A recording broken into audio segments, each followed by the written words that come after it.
and security measures.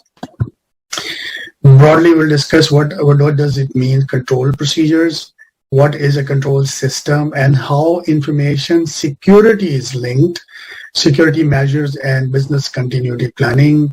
So means in good times, we have to think about the bad times. So that's very, very important topics. I can see that if you want to be a CFO, Director Finance, so as a Director Finance, CFO, we always think about business continuity, disaster recovery planning. What if someone hack our server, someone hack our system, if system gets down? So what we need to do, these are very, very high level discussions. And obviously we will read some models that will make you perfect in your thinking as a CFO. So this is what I'm going to work on, and let's start one by one. Okay, before I explain you what does it controls means. So all of us, we know that there is something called management. So management of resources, financial resources is our responsibility, being a director budget, director finance, CFO, reporting to CEOs. We have to make sure that we are having effective and strong controls. That's make sure that our system is aligned. We are in safe hands. Our server are having a proper backup. If anything happens to them, we have a strong control. Unauthorized people cannot come in our office. No one unauthorized can access the documents, because some documents are very sensitive, especially if I think from an auditing point of view. So if there is a good management system, then there is a good, you can say, auditing can bring better results for us. So we will see it from mixed point of view, like auditing, putting controls point of view.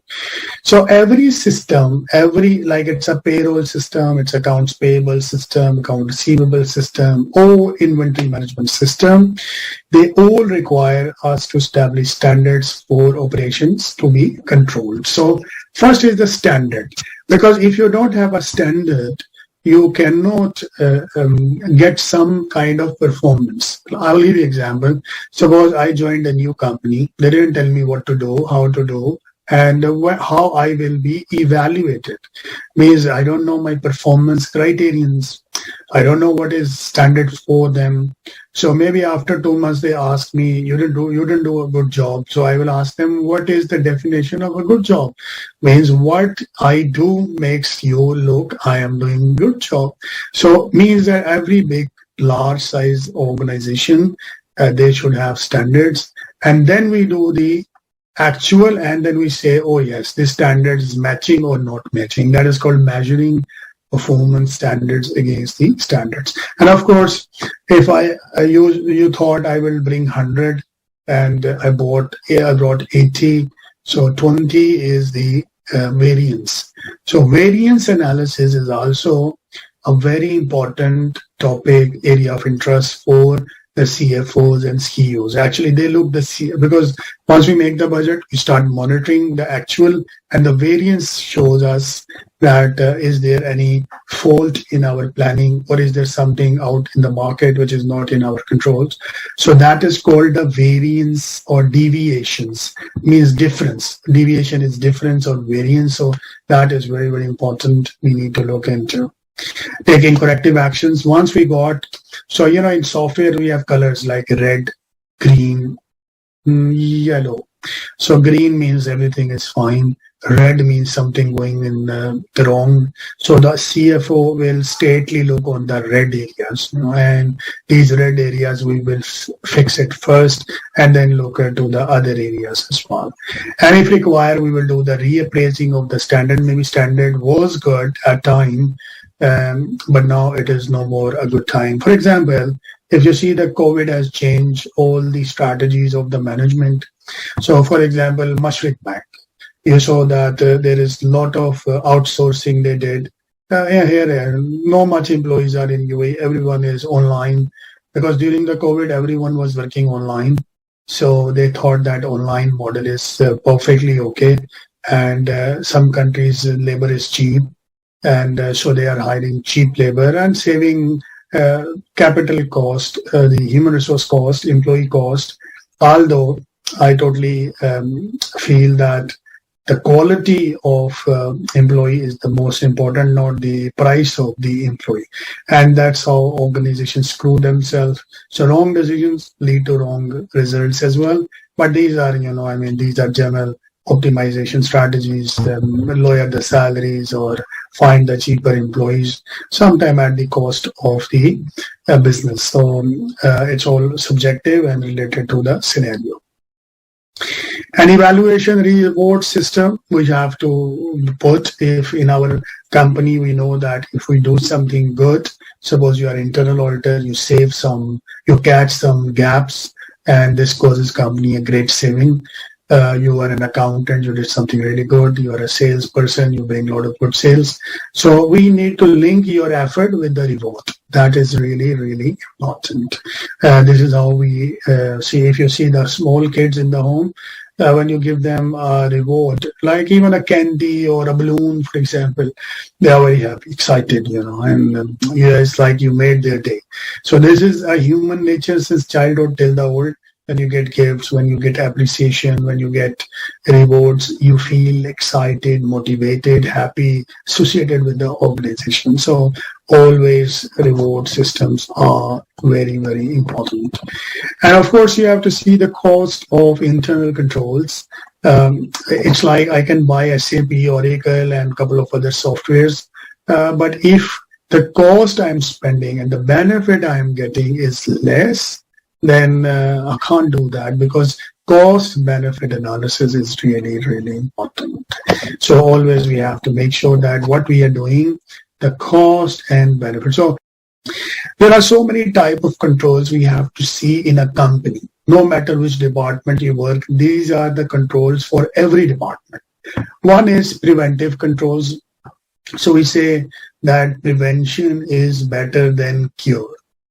What does it mean? It means that if it is too cold outside, so wear your gloves, your jacket and a cap, and then go out so you will not get sick. So you did a prevention and it brings you some good results. Same way in companies, we do the same. Before I hire an employee, I should have an employee hiring policy. I should have an employee firing policy. I should have an employee promotion policy. I should have all the aspects covered in a HR policy, because this will prevent us from unnecessary problems related to an employment, because employee can blame you. They can tell you that you are not organized and you didn't tell me before, and that's not the way it works. So these are few things. Preventive. So we bought some locks and doors, we buy some softwares, we put a preventive controls before we hire the staff. Then we have detective controls. So if you have a very nice laptop, we will install what? We will install an antivirus.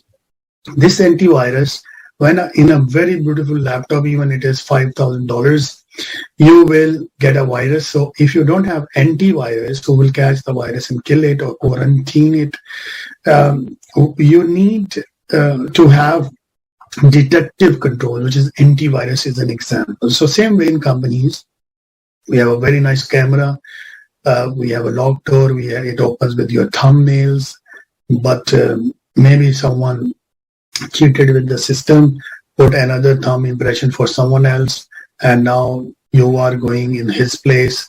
They are, human mind is very, very cheeky. So we need to work hard on detective control so people cannot play around with our systems in the company. Obviously, we need directive control. So say, for example, your bosses in your company one day will tell you, look, go and do CMA. Maybe he is himself a CMA, understand the value of study and understand. So he will give you a direction. So directives are not compulsory, but it will be very, very turning and positive for the organization. I can see that based on my yearly teaching experience, even a student pass or not pass. But I felt that they become really productive and their mind really gets open, and they become really a true asset for their organization. So knowledge always bring a lot of value addition for you, for me also. Mitigating. So there is a word called elimination, means finish. So we cannot finish the risk, that's for sure. You cannot say, I locked my door, so thief will not come. Thief can break the lock or maybe come by the window. Same way, we cannot say that we have eliminated the risk. We can only mitigate. Mitigate means reduce, control, and learn by learning. Say, if I say even you use artificial intelligence also, but you try to mitigate the problems. Compensating controls are very interesting. There are some questions related to in the book as well.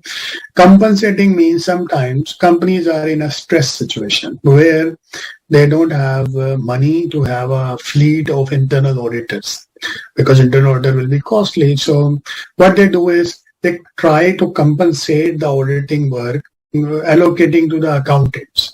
So what they will do, they will put, say, junior accountant work will be signed by senior accountant. Senior accountant work will be signed by chief accountant. Chief accountant work will be signed by a finance manager or accounting manager. So they will add some extra layer of sort of auditing, but for accountants, so they can save the money. So this is what is called the compensating controls.